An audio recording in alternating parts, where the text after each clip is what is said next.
Welcome to Old Flame Mending's tutorial on darning. First, let's go through everything that you will find in our darning kit. We've got some scissors or snips. These are easy to use because you only need one hand and you just press them.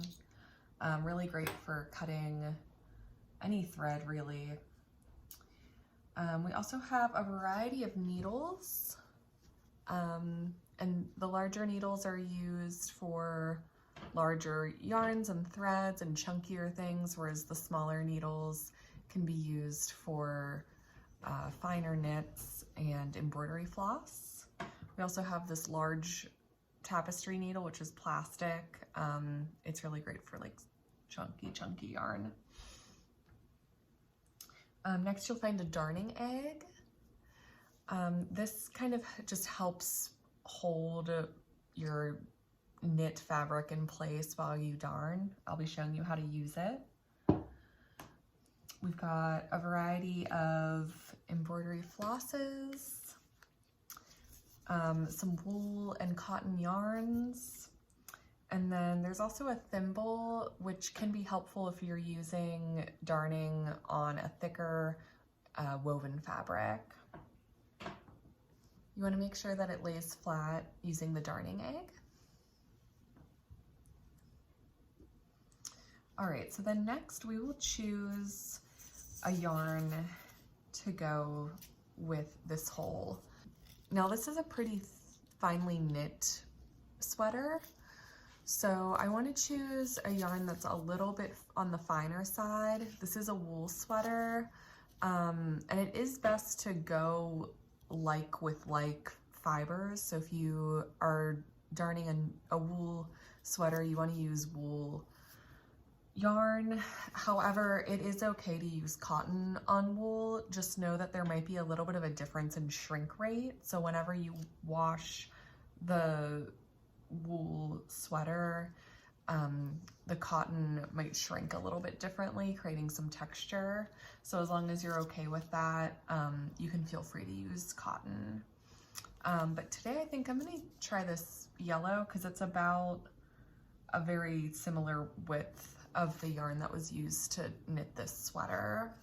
Okay, so using our darning egg in one hand and with the sweater, and then our needle and thread in the dominant hand, we're basically going to create a tiny weaving. And we want to follow the knit of the sweater. We don't want to go just within this circle of the hole. If we do that, it's gonna fray through wear and the darning will come out. So you want to think of an imaginary square that is at least a few rows or a few stitches further than the hole. So my hole goes out to here, and I want to count maybe like 3 over, and that is where I will start my warp threads. So I'll go in with my needle there, and then on the wrong side of the sweater, I'm gonna flip it over to that. So I can see where I came in. It was right there. So I'm going to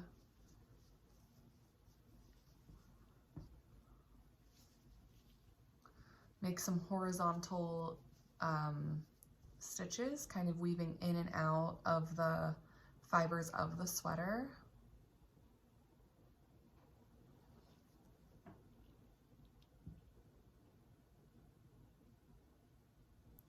You can go every row if it's a chunkier sweater. If it's a finer knit sweater, I like to kind of skip, like I'll do 2 rows in, 2 rows out, 2 rows in, 2 rows out. So I weave my needle through and then pull this thread through. So there's like a little bit of a tail here at the end. And then I'm gonna do the same thing going the opposite direction.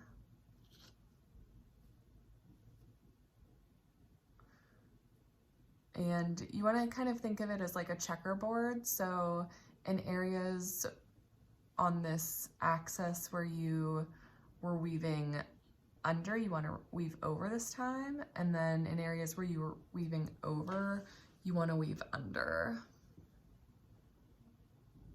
Right, so we don't need to tie any knots. This yarn isn't going to go anywhere, especially the more we darn, it's just going to kind of hold in place. So right where we came out, we're going to go over maybe a row or two or a column or two, and just go in and then come out on the right side of the garment again. Okay, and then I have my darning egg situated again. And this is whenever I start to make my warp of the weaving, because darning is essentially a weaving. And to do that, I'm going to make a big stitch, and I want to run along. You can see there's these V's usually on most sweaters running through, and so I want to go on the same column of V's, and then I'll skip one since this is a fine knit sweater, and pull through. And so wherever I came out is where the next warp is going to be. So I'm going to follow that column down, pick my spot, go in, skip, because this is where my next column is going to be, and then pull through.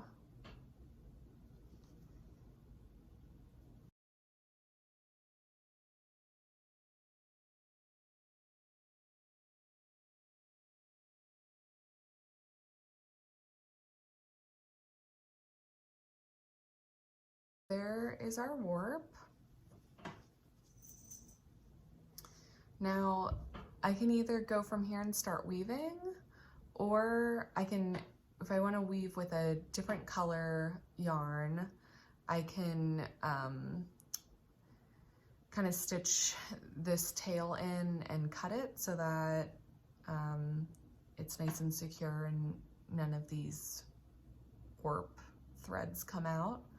So I'm going to do kind of opposite of what we did at the beginning of this. I'm going to make a stitch to go to the wrong side of the sweater. I'm going to flip it over, and then I'm just going to go maybe like a few stitches over.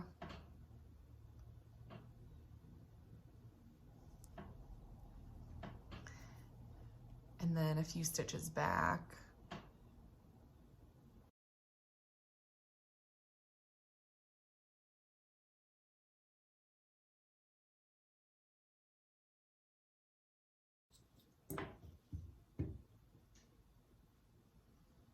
This yarn is slightly thicker than this yarn, as you can see, which is okay. It's just going to create some texture. So I'm going to go up a needle size.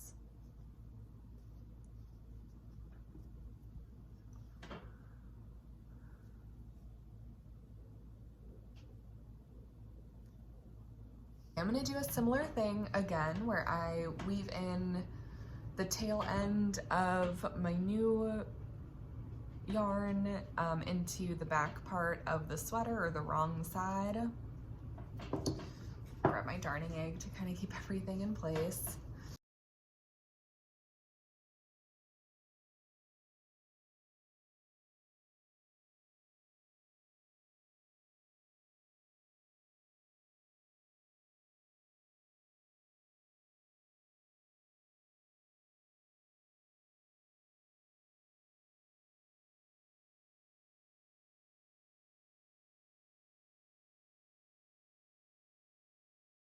And this is how we start weaving. So I'm going over my warp, and then I'm going under a warp, and then I'm going over a warp, and then I'm going under a warp. over and under and over and under and over and under and over and under and over and under. I like to kind of pull my needle up to kind of make everything nice and straight as I'm going. You'll also see why in a moment why I like to do that too. All right, All right, that was our first weft thread in our weaving. So just like sometimes it helps to just like go through and like check just to make sure everything is in there properly. If you need to take anything out, the easiest way for me to do it is to just take my needle off the yarn entirely, and then I'll just catch the end of that weft row, and I'll just very gently work my needle and help pull the thread out. For the next row, I'm going to do the opposite of what I just did. So if I end on an under, I want to go over this time. So over and under and over and under. You can see how I'm kind of guiding my needle to catch those warp threads.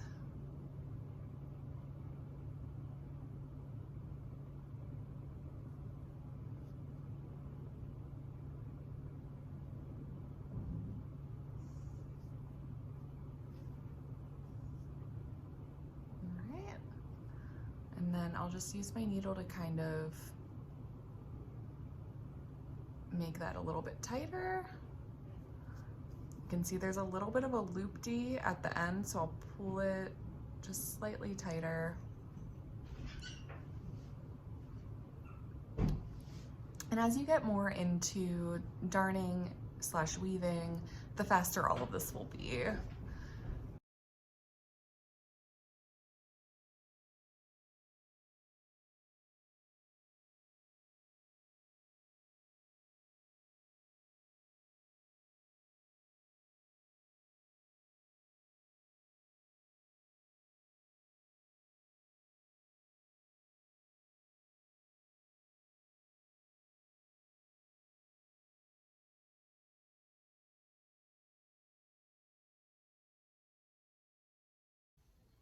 All right, so we have reached the end of our weaving. You can see there's really nowhere else for me to go. In here, it's pretty tight in there, but you can always see if you can try to fit another row in there. Now, we may be done with the weaving, but we're not done with the darning yet. Tops of the warp is fine. They're very secure, but here you can see that I can put my needle underneath or even like my finger if I wanted to. And we don't want that. It just might raise the possibility of like more of these columns of knitting fraying. So let's go through and just kind of sew down these edges. Now I'm gonna just go in wherever I ended, so I'm not having to travel far. So I'm going to go up this column and I'm just going to do a basic running stitch. So I just wove my needle in and out a few times through this column.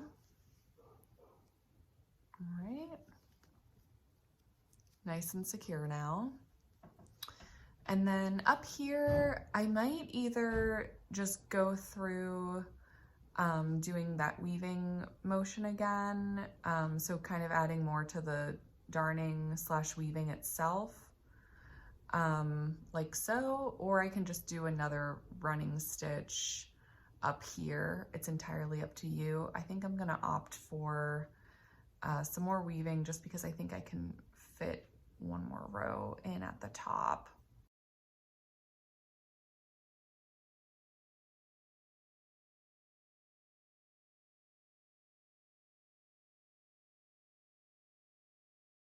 And now I'm gonna go down doing a running stitch like I did on this side.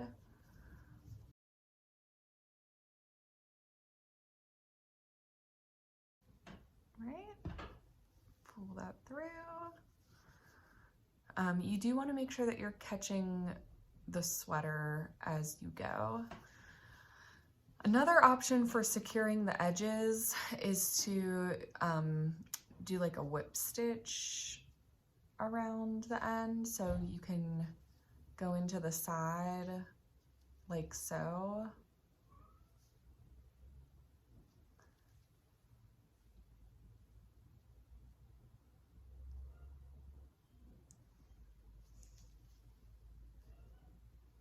This is also very secure.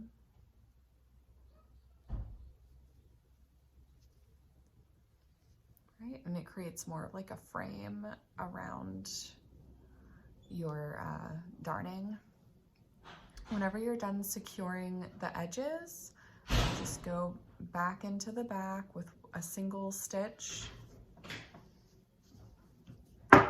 So we're on the wrong side for one last time, and then we're just gonna weave the end in and snip it, and we are good to go.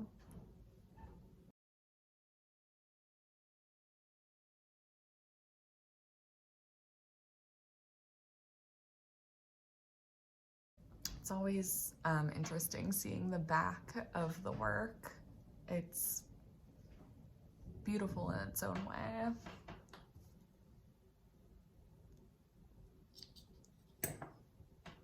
Right. And there's our darning.